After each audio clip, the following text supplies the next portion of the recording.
오늘부터 7주간에 걸쳐서 인도자 되시는 하나님이라는 주제로 말씀을 전합니다. 하나님께서 우리의 인도자 되신다라는 것을 하나님 스스로 우리에게 알려주기 위해서 베푸시는 은혜가 있습니다. 그것이 뭐냐면은 돌보심입니다. 하나님이 친히 우리의 인도자 되심을 하나님께서 드러내고 나타내십니다. 그것을 알게 하려고 우리에게 돌보심이라는 은혜를 허락합니다. 자기 백성들인 우리도 하나님의 돌보심을 경험할 때 하나님이 내 인생의 인도자 되신다라는 것을 깨닫습니다. 우리가 이것을 잘 볼 수 있는 곳이 시편 23편 말씀입니다. 여호와는 나의 목자 되시고 인도자가 되십니다. 그리고 이 목자는 선한 목자이기 때문에 부족함이 없도록 하십니다. 부족함이 없으리로다. 따라할까요? 부족함이 없으리로다. 부족함이 없게 하시는 하나님이죠. 그것을 통해서 하나님 공급하시고 돌보셔서 인도하시는 목자 되신다라는 거, 인도자 되신다는 걸 보여주죠. 때문에 우리가 해야 될 일이 있다면, 이 땅을 살아가면서 늘 해야 될 일이 있다면 우리의 영혼의 눈을 열어서 온 우주 만물과 내 생활까지 가까이에 계시면서 우리를 인도하고 돌보고 계시는 그 하나님의 은혜를 구체적으로 살피는 겁니다. 그것을 살피는 자들마다 하나님의 인도자 되심과 선하심과 하나님의 돌보심이 더 크게 더 구체적으로 경험되어질 줄로 믿습니다. 찾아야 합니다. 신앙은 찾는 겁니다. 내 삶 가운데 늘 함께 하시는 그 하나님을 찾고 보는 겁니다. 그때 하나님의 은혜가 얼마나 큰지를 알고 우리의 인생의 걸음이 한 걸음 더 내디뎌질 수가 있는 겁니다. 자, 그렇게 할 때 우리가 그렇게 하나님의 인도자 되심을 찾아보고 그렇게 살아갈 때 하나님께서 내게 주시는 어떤 변화들이 있는데 그것이 뭐냐 하면은 염려가 끊어지는 겁니다. 염려. 여러분 염려가 많으시죠? 그렇죠? 얼굴의 인상을 보면 염려를 잔뜩 많이 좀 가지고 있는 듯한 인상이 보입니다. 여러분, 하나님께서 그렇게 살아가는 자들에게 염려를 끊어주시는 축복을 주십니다. 오늘 본문 25절에 목숨을 위하여 무엇을 먹을까, 무엇을 마실까, 몸을 위하여 무엇을 입을까, 뭐 하지 말라? 염려하지 말라. 27절, 너희 중에 누가 무엇함으로요? 염려함으로 그 키를 한 자라도 더 할 수 있겠느냐, 이렇게 말하지 않습니까? 염려가 전혀 보탬이 되지 못한다라는 이야기를 하고 있는 거죠. 자, 여러분, 이 땅의 염려는 주님의 돌보심에 대한 믿음의 부재에서 오는 거예요. 믿음의 부재에서 오는 게 염려예요.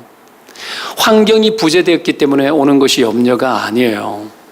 물론 자극은 될 수 있어요. 그것이 동기가 될 수는 있어요. 그러나 그것 때문에 염려가 있는 게 아니고요. 염려는 죄인의 속성이에요. 우리가 하나님을 떠났을 때 오는 영혼의 상태에서 오는 두려움의 증상이 염려예요. 그렇죠? 그래서 믿음의 부재의 현상이지 환경 때문에 오는 게 아니에요. 우리가 하나님과 관계가 깨어지기 이전 태초에 천지를 창조하셨던 아담 하와의 상태는 여러분 그 어떤 부재도 염려로 느끼지 않는 완전한 상태였어요. 죄가 우리의 마음에 균열을 일으키고 그 틈 사이로 염려가 들어오게 된 거죠. 두려움의 증상들입니다. 자, 이 세상은 아무리 살펴봐도 여러분 하나님의 돌보심만으로 돌아갈 것 같지 않아 보여요. 그런 생각할 때가 있죠. 하나님이 눈에 안 보이고 정말 살아서 역사하는 하나님처럼 느껴지지 않을 때가 많습니다. 부패하고 죄를 여러분 가지고 살아가는 이 연약한, 여러분 유리장처럼 깨지기 쉬운, 균열되기 쉬운 심령을 가지고 살아가는 우리가 이 땅에 살 때에 하나님은 너무 구닥다리 하나님 같고 과거 다윗의 시대 때는 역사했던 그렇게 나타났던 하나님이지 지금 이 시대에 이 발빠르게 돌아가고 너무나 변화무쌍한 이 세상 속에서 하나님은 과연 그렇게 빨리 역사하셔서 도울 것 같지가 않아요. 이런 느낌이 막 들어지죠. 이럴 때 쉽게 빠져드는 함정이 뭐냐면 우리 스스로가 자신의 삶을 책임지고 돌봐야 한다라는 중압감이에요. 중압감. 막대한 부담감들이 들어옵니다.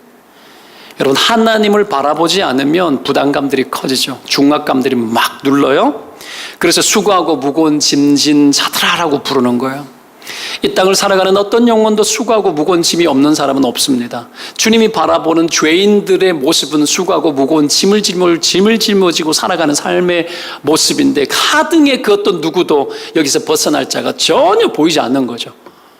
수고하고 무거운 짐진 것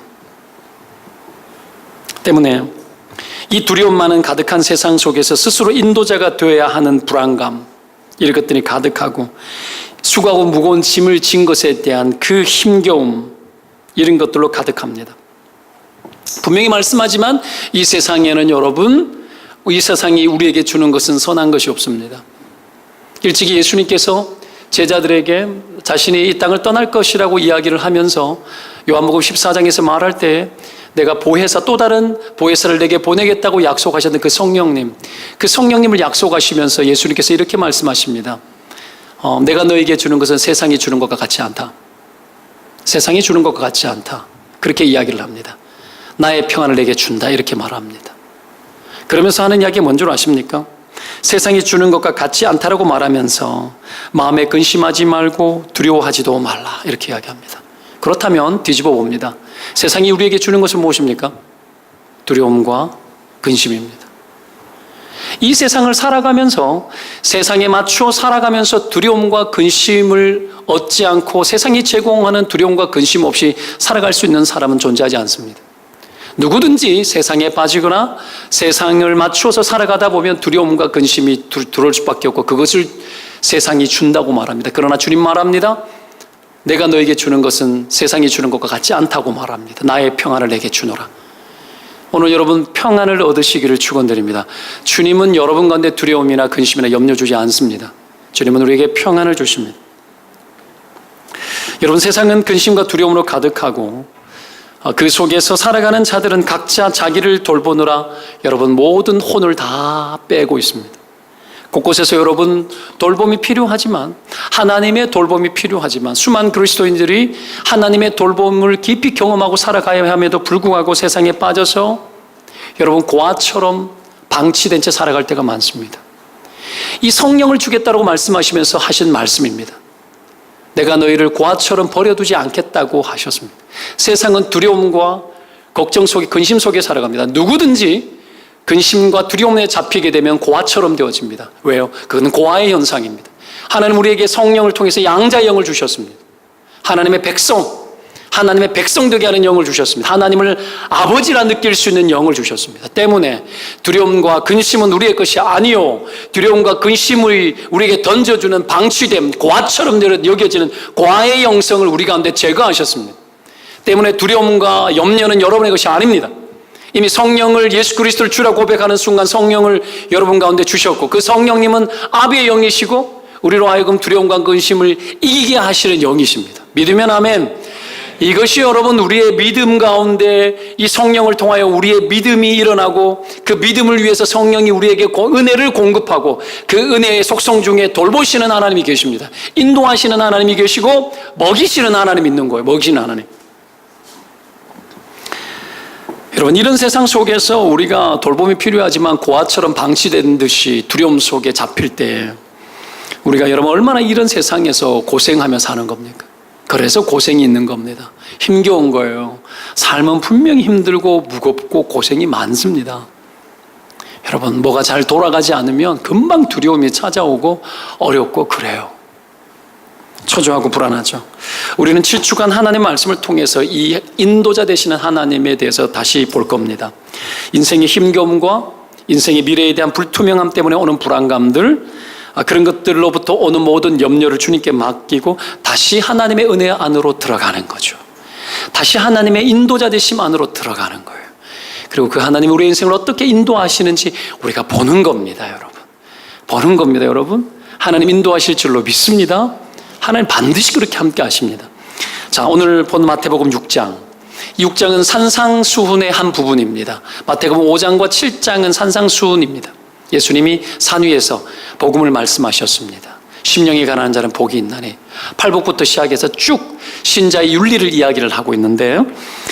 여러분, 그 산상수훈의 6장, 이 6장에서 특별히 하고 싶어하는 말씀의 핵심이 뭐냐면 33절입니다. 오늘 우리가 읽지는 않았지만 33절을 읽도록 하겠습니다. 같이 읽겠습니다. 그런 즉 읽습니다. 시작. 그런 즉 너희는 먼저 그의 나라와 그의 의를 구하라.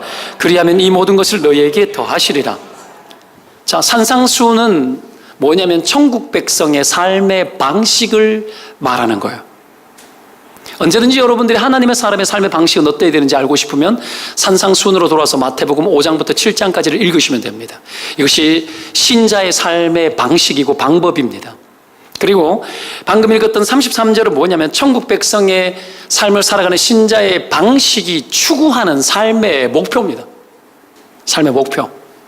무엇을 추구하고 무엇을 목표로 삼아 살아가느냐라는 것이 신자의 방식을, 산상수훈의 방식을 가지고 먼저 그의 나라와 하나님의 의를 찾고 구하고 이루는 그 일이 신자들의 삶의 방식을 통해서 실현해야 될 목표라는 거예요. 때문에 신자들의 방식이 이루어지지 않으면 이 목표가 성취되지 않도록 해놨습니다. 신자의 방식, 삶의 방식. 그리고 이 신자의 방식 속에, 신자의 삶의 방식 속에 절대로 들어오지 말아야 될 정말 나쁜 거, 절대로 들어오지 말아야 될 것, 신자의 삶의 방식 속에, 천국 백성의 삶의 방식 속에 절대로 들어와서 여러분 우리를 괴롭히지 말아야 될 것이 뭐냐면은 염려라고 이야기하는 거예요. 그게 염려라는 거예요. 염려를 가지고는 신자의 삶을 살 수가 없고, 분명히 여러분 염려해버리면 믿지 않는 자와 방불한 삶을 금세 살 수 있습니다. 그래서 그걸 방지하고 막는 거죠. 그러지 말라고 이야기하는 거예요. 그래서 34절 마지막 절에 그러므로 내일 일을 위하여 염려하지 말라. 내일 일은 내일 염려할 것이요 한날의 괴로움은 그날의 족하다고 이야기하면서 어떻게 해서든지 예수님께서 천국 백성의 삶 속에 염려를 끊어내게 합니다. 이게 여러분 예수님이 우리에게 말씀하는 거죠. 자, 예수님이 이것을 설명하기 위해 가지고요, 마태복음 6장 하반부부터 어떤 이야기를 새롭게 시작을 하면서 오늘 우리가 읽었던 본문으로 연결되어집니다. 그 이야기가 뭐냐 하면 너희가 보물을 땅에 쌓아놓지 마라. 그 이야기를 먼저 하세요. 자, 거기에는 좀과 동록이 있고, 그리고 도둑이 도둑질한다라는 이야기를 예수님이 하시면서 땅에 보물을 쌓아놓지 마라 이렇게 이야기합니다. 너희 보물을 어디에 쌓아놓으라? 저 하늘에 쌓아라 이렇게 이야기합니다. 하늘에 쌓아라. 이게 천국 백성의 삶의 라이프 스타일이 되어야 되는데, 자, 왜 여러분 땅에 우리가 여러분 보물을 쌓고 살아가는 걸까요? 왜 그럴까요? 소극적으로는 내 앞에 놓여있는 염려를 해결하기 위해서. 그래서 보물을 쌓아놔요. 당장 내 앞에 있는 삶이 불안하기 때문에 쌓아놓습니다. 좀 더 적극적으로 볼 때는 어떻습니까? 이 땅 가운데서 하나님의 기뻐하시는 삶이 아니라 이 땅에서 내가 큰 사람이 되고 유명한 사람이 되고 알아주는 사람이 되고 여러분 떵떵거릴 수 있는 과시욕과 탐욕으로 이 세상을 어떻게 합니까? 힘있게 한번 살아보고 싶어하는 삶의 본성적 욕구 때문에 그렇습니다. 이것 때문에 보물을 땅에 쌓아놓는 거예요. 자, 얼마 전에 제가 여러분 작년에 장인어른이 쌀을 뭐라 그러죠? 현미를 한 푸대를 제게 이렇게 보내주셨어요. 그걸 제가 받아가지고 창고에다가 넣어놨어요. 근데 먹지도 못하고 벌레가 쓸어가지고 다 버렸어요. 아깝죠. 속으로 얼마나 후회했는지 모릅니다.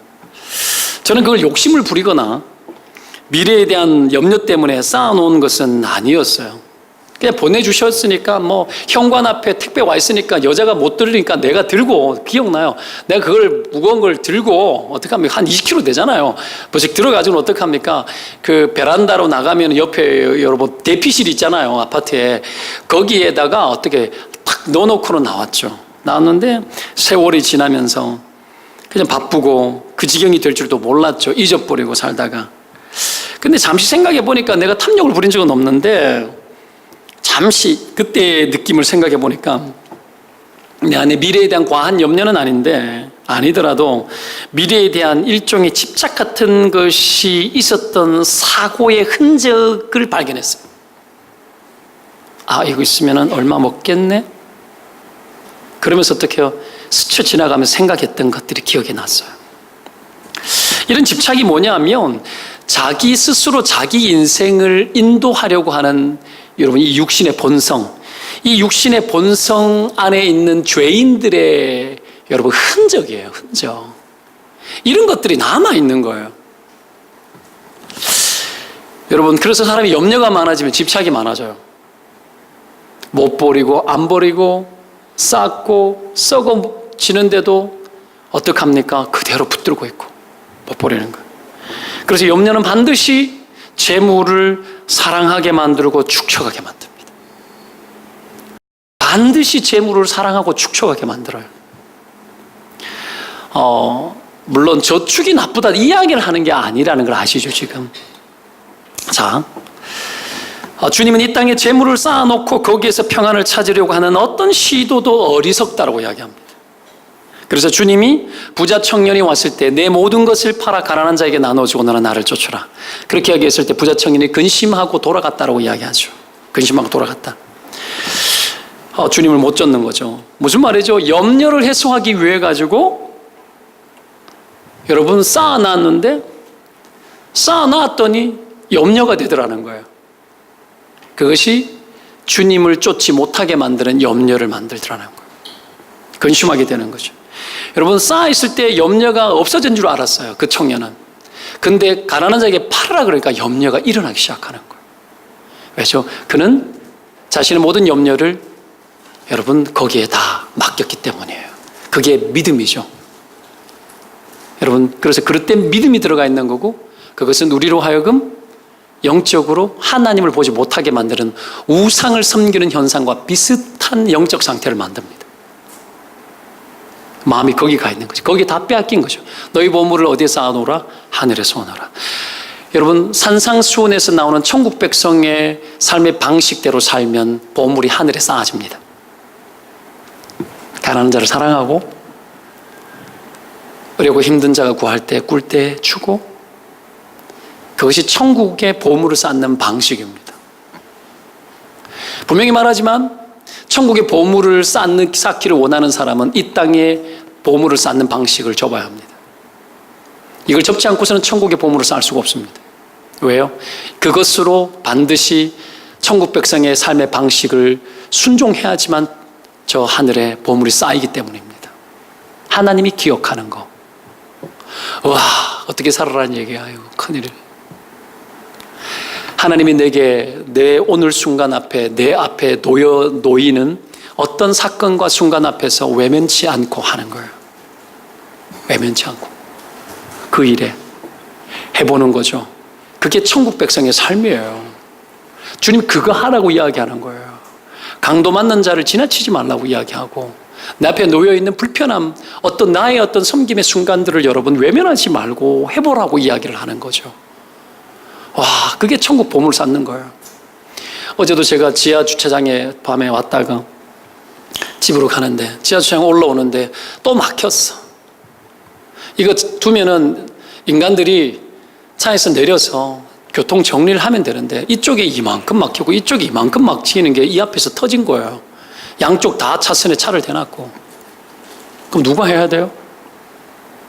내가 경사로 끝까지 올라와가지고 어떡합니까? 뒷바퀴는 경사로에 걸쳐놓고 이렇게 올라서 앞바퀴 앞에 걸쳐놓고 내렸어요. 성질 내면서 내렸어요.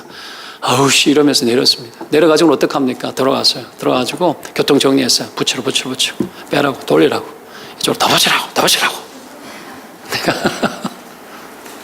붙이라고. 못 알아들어 사람들이. 내가 지금 왜 이러고 있는지를 알아야 될 거 아니야. 그렇죠? 붙여놓고 내가 뭐 생각이 있는 거야 지금. 내가 여기 유지 아닙니까 벌써. 이 건물에 제일 먼저 내가 세를 들었는데 내가 유지라고. 그럼 내 말을 들어야 돼. 이 모르는 거지. 막 여러분 꼭 돈이어야 합니까?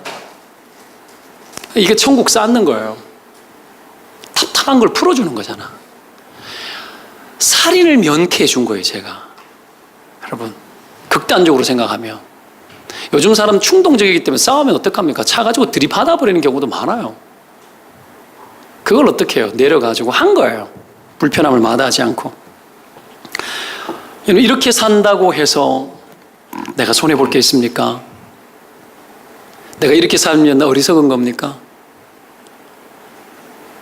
내가 여기 살면서 내려가지고 그걸 한 건 한 10번은 했던 것 같아요.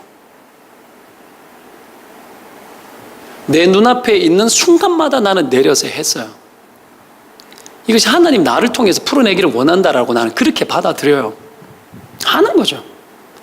여러분, 천국 백성의 삶에 우리가 들어가기 시작할 때에 우리 인생에 염려가 사라지고 천국 백성의 삶을 살아내기 시작할 때 보물이 하늘에 쌓이면서 이 땅에 집착하지 않습니다. 집착하지 않아요. 노여하고 그것 때문에 불안해하지 않아요. 그 불안이라는 건 하나님이 여러분 안에 탐욕을 소유한 채로 그 불안을 제거하는 방식을 하나님은 선택하지 않으셨습니다. 여러분 아십니까? 이 땅에서 부여하고 이 땅에 내 삶을 내 스스로 해결하기 위한 여러분 내 인생의 인도자가 내가 되어서 끊임없이 부를 쌓으면서 오는 그 불안함을 성령님이 해결하도록 그렇게 허락하지 않으셨다고. 전혀 아닙니다. 이해되시죠?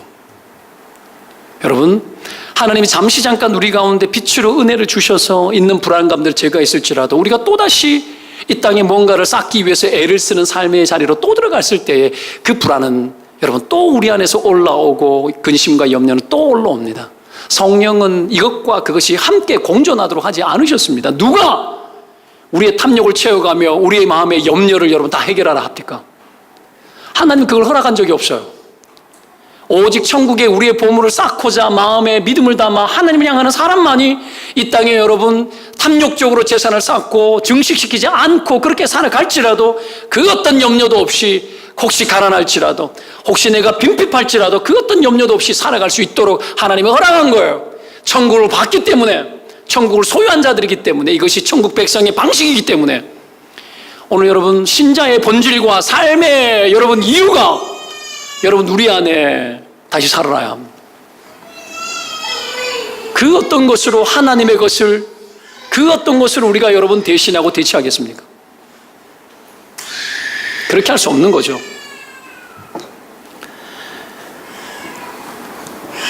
여하튼 예수님은 이 부자청년에게 그렇게 말씀하셨고요.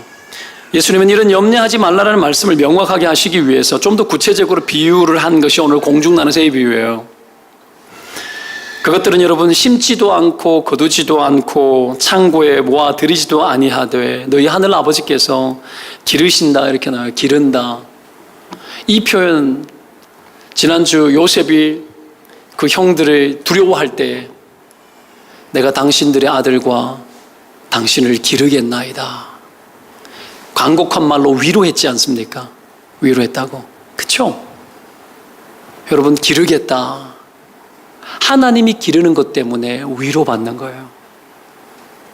그렇게 이야기하고 있는 거예요. 내가 기른다. 하나님이 기르기 때문에 우리가 위로가 있는 거예요. 이것이 사라지면 위로가 사라집니다. 염려만 가득하겠죠? 자, 여하튼 여기에서 말하는 본문에 우리가 읽었던 본문의 말씀의 핵심이 뭐예요?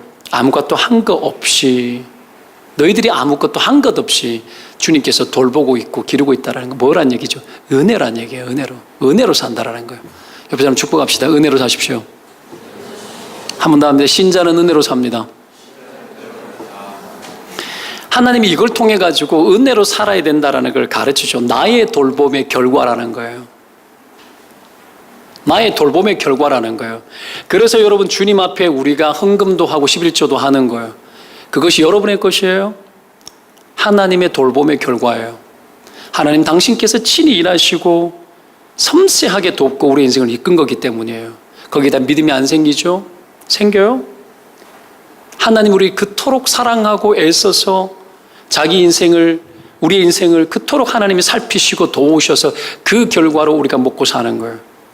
하나님 그것으로 하나님 앞에 드리라고 하고 그것이 교회를 통해 가지고 필요한 것에 흘러가도록 한 것이 하나님의 방식이죠. 천국 백성의 방식을 실현하는 것이 교회야. 산상보온의 천국 백성의 방식이 있는 대로 실현되어지는 것이 교회라고요. 그 일에 우리가 해야 될 것이 뭡니까? 삶의 방향을 주께로 향하고 하나님이 공급하셨다는 것을 인정하고 믿음으로 고백함으로 여러분, 이 땅 가운데 필요한 모든 것들을 공급하는 그 일들을 천국 백성의 방식이 통하는 교회를 통해서 성취하도록 하나님께서 이 땅에 그래서 그리스도의 몸인 교회를 둔 거예요. 교회의 의미는 거기에 있습니다. 여러분의 믿어 천국 보내고 천당 보내는 거기에 목적이 있지 않고, 그것이 여러분 우리에게 구원으로 이루어진 것이지만 이 땅 가운데 하나님께서는 교회를 이 땅에 둠으로, 이 땅에 보물을 쌓고 있는 사람들에게 이 땅에 그리스도의 몸인 교회를 둠으로 천국을 보게 하고, 이 땅에 보물을 쌓지 않고 살아도 된다라고 말하고, 염려치 말라라고 이야기하고, 하나님이 돌보신다라고 이야기하고, 하나님이 얼마든지 우리의 삶을 책임진다라는 이야기의 방식들을 여러분 교회를 통해서 실현하는 거예요. 여기에서 빠져나가면 스스로 인생의 인도자가 되겠죠. 하나님 앞에 나아가지 못하고 주께 인정치 못하라는 것은 내가 인생의 주인 노릇한다라는 거예요. 그 속에 교만도 있고 자만도 있고 스스로 버티는 것도 있어요. 그것이 모든 것이 여러분 재물이라는 것 안에서 다 나와요. 다 나옵니다. 되게 여러분 어려운 이야기죠. 그럼에도 불구하고 하나님의 방식, 하나님 나라의 방식 안으로 들어가 봐야 돼요. 들어가 보고 그 삶을 살아봐야 합니다. 살아봐야 돼요. 여러분, 만약에 지구상에 존재하는 모든 동물들을 우리가 다 먹여야 된다면 어떤 일이 벌어질까요? 완전 대재앙이죠. 멸망이죠. 지구상에 존재하는 모든 동물들을 다 먹인다면, 어떤 학자들의 어떤 연구에 의하면 인간들이 먹일 수 있다면 며칠을 못 먹인대요. 이 땅에 먹을 수 있는 것들을 가지고 우리가 농사 지은 먹을 것들로 짐승을 먹인다면 며칠을 못 먹이고 바닥난대요. 우리가 만약 먹여야 된다면. 근데 보십시오, 하나님은 그 모든 것들을 섬세하게 구체적으로 다 먹이고 계세요. 오늘 성경 본문의 예수님은 어떻게 해요? 다 자기가 먹인다고 말합니다. 놀랍지 않습니까? 지구상에 존재하는 여러분 땅 밑에 있는 개미의 무게가 이 땅을 디디고 있는 사람들의 무게보다도 더 무겁다고 이야기합니다. 개미만 하더라도 사람보다 더 무거워요. 우리는 그런 덩어리 위에 살고 있는 거예요. 이 지구상에 무슨 일이 일어나고 있는지 아십니까? 온 세상 가득한 생물과 미물들과 여러분 바닷속 깊은 곳에 있는 모든 것들, 미지의 세계에 가보지 않고 사람의 손길이 한 번도 여러분 태초의 이후에 한 번도 사람의 손길이 미쳐진 적이 없는 그런 것도 세상은 아직까지 많이 있습니다. 그 구석구석에 있는 벌레 하나까지 하나님 먹이시고 입히시고 이 자연 질서 속에 하나님 섭리하고 돌리시고 계시는 거예요. 모든 것들을. 그렇다면 그렇게까지 역사하셔서 공급하시고 먹이시는 그 하나님, 그 위대한 하나님, 완전하신 전능한 하나님이, 그렇다면 만약에 하나님이 그런 분이라면 과연 자기를 사랑하셔서 여러분 자기의 형상으로 지으신 자기 백성들에게는 과연 어떻게 하겠냐라는 거예요.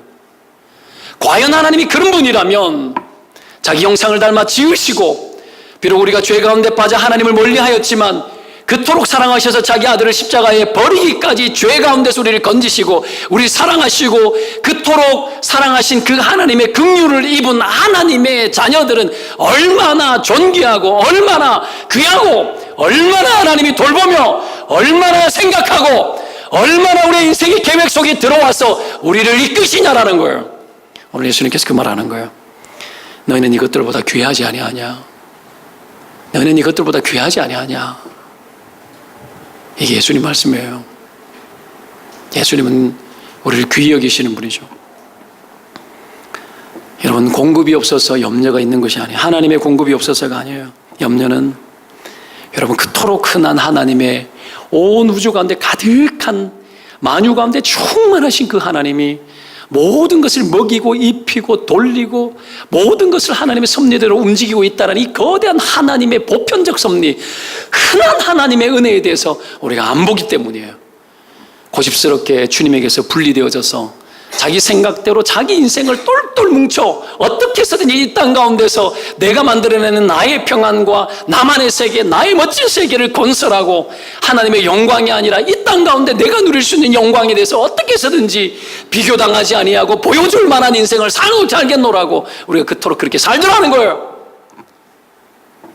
여러분의 관심이 어디에 있고 여러분의 생각이 어디에 있습니까?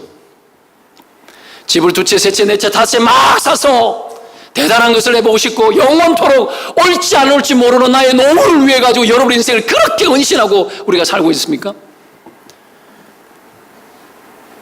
여러분, 하나님은 언제든지 여러분의 인생의 목숨줄이 떨어지는 그 순간까지 함께하고 돕겠다고 말해요. 그 순간까지 함께하고 돕겠고 우리의 인도자가 되고 먹이신다고 말합니다. 이거 믿으시기를 축원드립니다. 하나님 그런 분이에요. 이 생각 속에서 우리가 빠져나갈 때 그 어떤 영혼일지라도 이 세상 속에서 여러분 세상이 주는 두려움과 염려를 받지 않고 살 자는 없습니다. 없습니다. 여러분 평안하십니까? 내가 주는 것은 세상이 주는 것과 같지 않다. 내가 너에게 주는 것은 평안이라고 말씀하셨습니다. 평안이라. 평안하십니까? 평안의 근거가 어디입니까? 무엇입니까? 평안의 기초를 어디에 두고 계십니까? 땅입니까? 하늘입니까? 우리를 먹이시는 하나님, 우리를 돌보시는 하나님, 우리를 인도하시는 하나님. 여러분, 우리는 존귀한 자들이에요. 주님이 그토록 우리를 귀히 여기십니다. 짐승들이 염려하는 거 보셨습니까? 짐승들이 염려하는 거 보셨어요? 여러분 집에서 기르는 개가 염려하는 거 봤어요? 없죠. 저희 집에도 동물이 하나 있습니다. 우리 막내가 기르는 햄스터 한 마리. 이 햄스터는 염려하는 것을 한 번도 본 적이 없어요. 그러니까 근심도 하지 않고 염려도 하지 않아요. 왜요? 그를 너무나 사랑하는 그의 주인 되시는 우리 막내딸이 있기 때문이에요.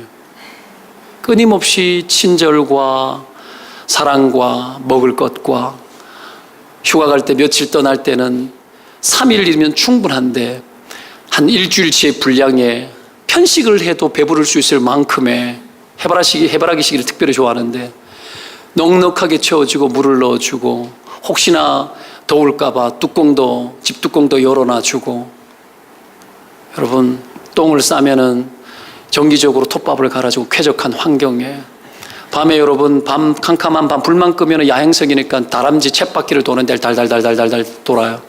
그 시끄러움도 마다하지 아니하고 동거하면서 함께 하는 거야. 함께 옆에 있어 주는 거예요. 떠나지 않고. 하나님은 우리를 떠나지 않아요. 먹여요, 입혀요. 다 보고 있다고요.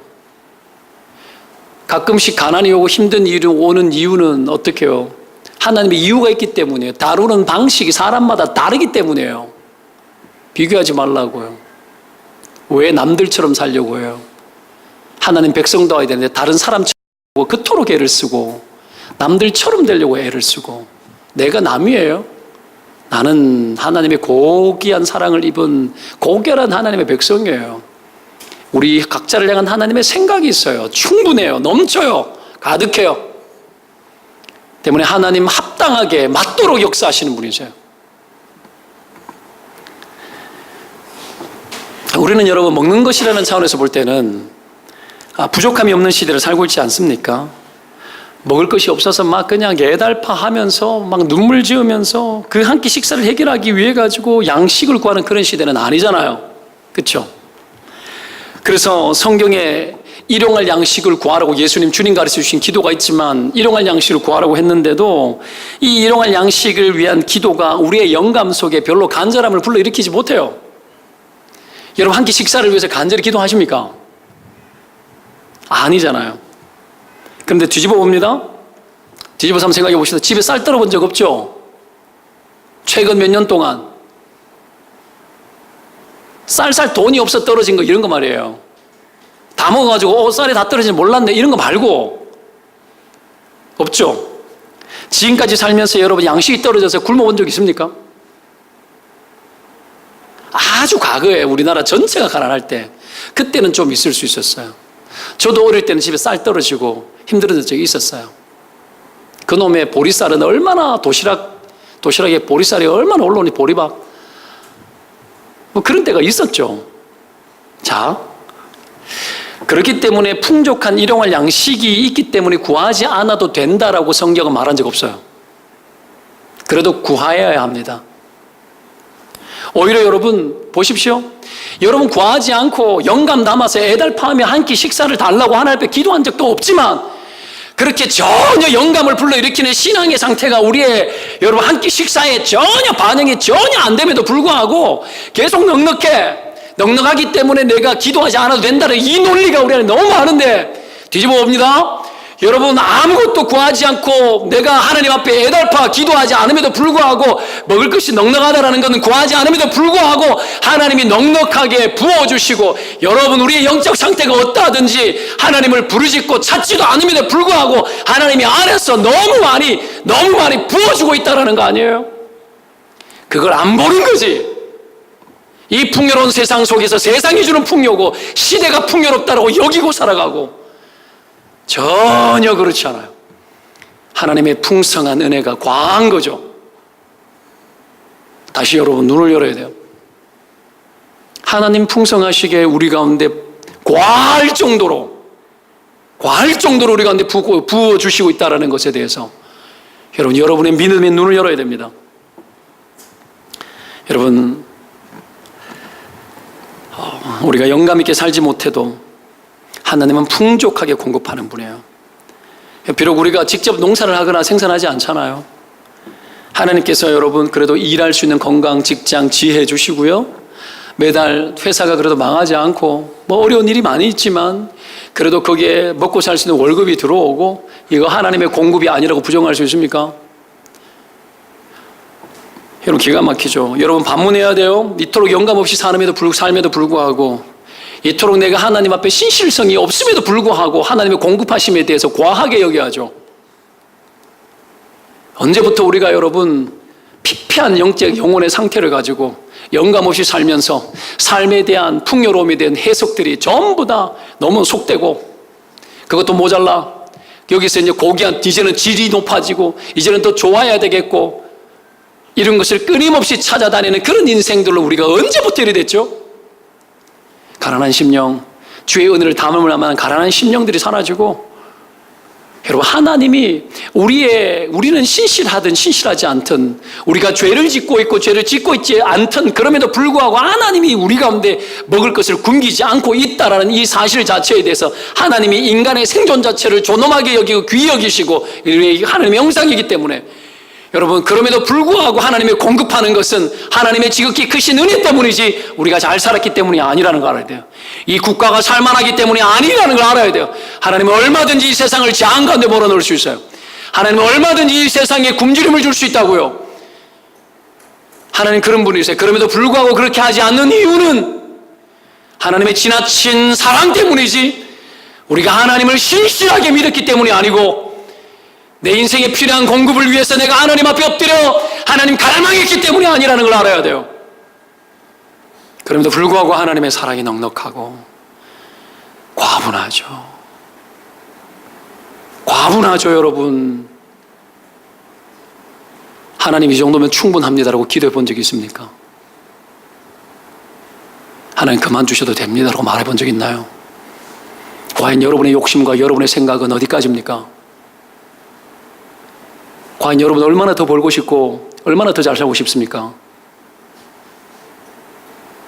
만족이 없고 감사가 없고 하나님의 손길이 돼서 느낄 줄 모르고 공급하니 계속 주는 모양이다 생각하고 그 어리석음 속에 빠져서 우리 영혼이 여러분 피폐해지고 부패해지는 걸 못 느낍니까?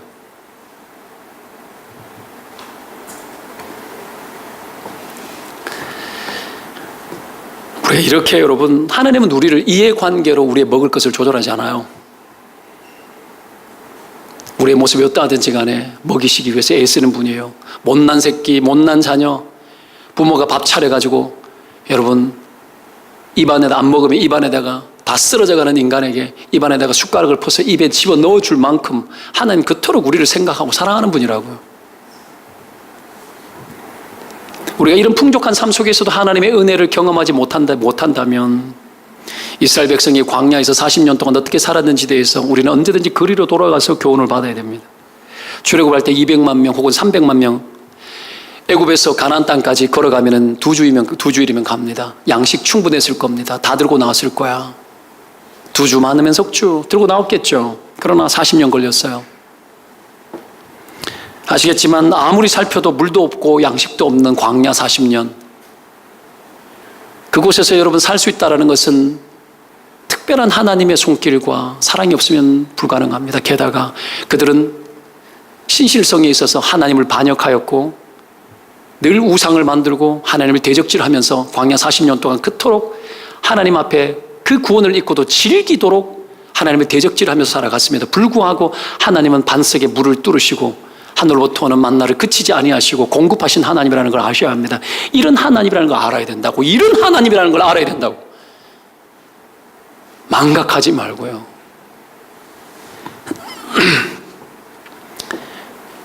매일 아침 나가서 소매를로 여러분 거둬두리라 그럽니다. 하루 먹을 분량 반, 이틀씩 거두지 말라 그러죠. 왜 그렇죠?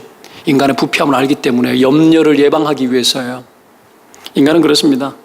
누구든지 간에 나아가서 이틀치 사흘치 거두면 그 다음날 되면 어김없이 벌레가 쓸었고 썩어서 냄새가 났습니다. 안식일 날 6일째 되는 날에는 이틀치를 거두어도 썩지 않았지만 다른 날에는 희한하게도 썩었습니다. 냄새가 나고.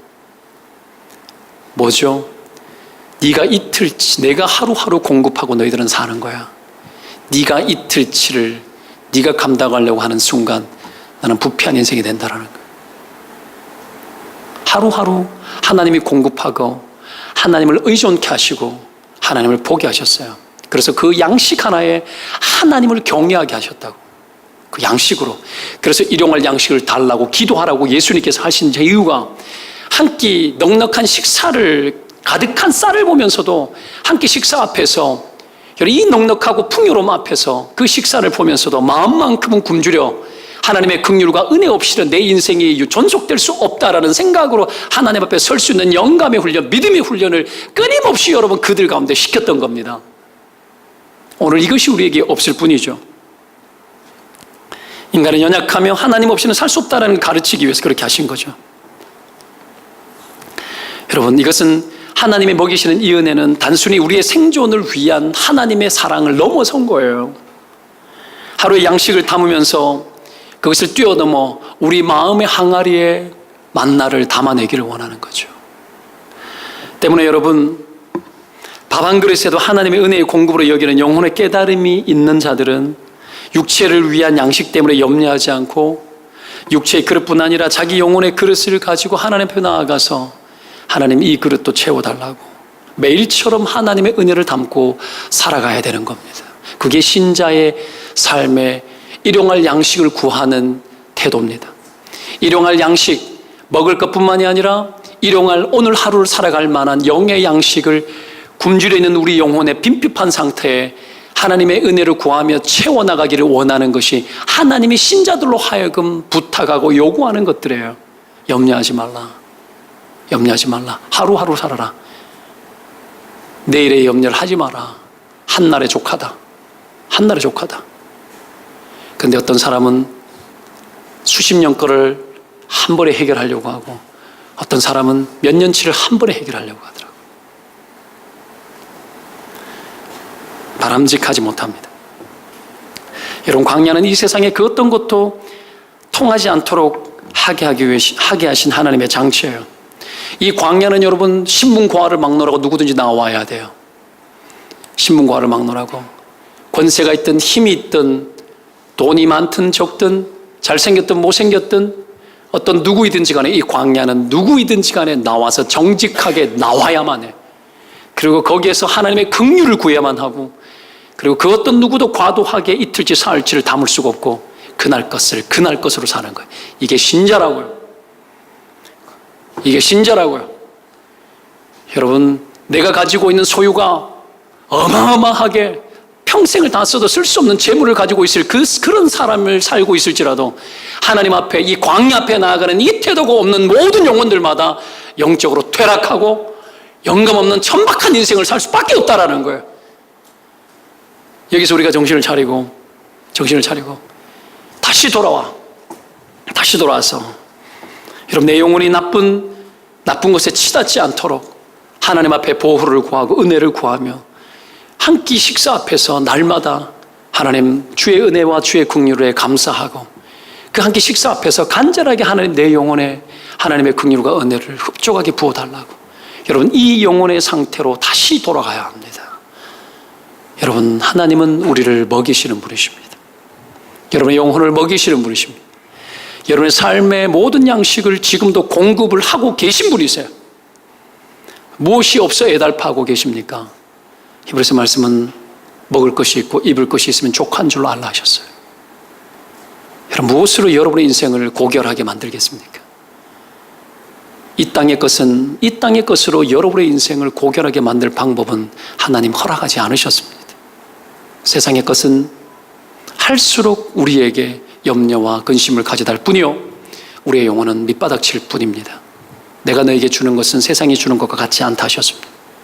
사랑하는 여러분, 과도할 정도로 풍족하게 살면서 수도 없이 찾아오는 수많은 염려거리, 이 넉넉한 세상 속에서 수많은 염려거리가 찾아올 이때에 여러분, 우리가 이 염려를 끊고 살아갈 유일한 방법이 있다면 오직 한날의 그날의 식탁 앞에서 한 끼, 여러분, 식사, 변변치 못해 보이는 식사, 그것 앞에서 하나님의 살아계심을 느끼고, 내가 영어로, 성령으로서 이렇게 이야기하면 내가 사람이 떡으로만 사는 것이 아니야, 하나님의 입에서 나는 모든 말씀으로 산다라는 이 말씀이 교훈이 되어서 하나님의 은혜를 양식 삼아, 주의 말씀을 양식 삼아 살아야만 나라는 존재가 살 수 있다라는 이 겸손한, 그렇지만 우리의 영혼의 기초를 돌보고 우리의 영을 세워내고 변화시키는 이 겸손한 이 기도, 여러분, 이 기도 앞으로 다시 들어가서 하나님의 은혜를 경험하고 여러분의 영혼에 흡족하게 채워서 복된 인생들을 살아가시기를 주의 이름으로 축원드립니다. 기도합시다.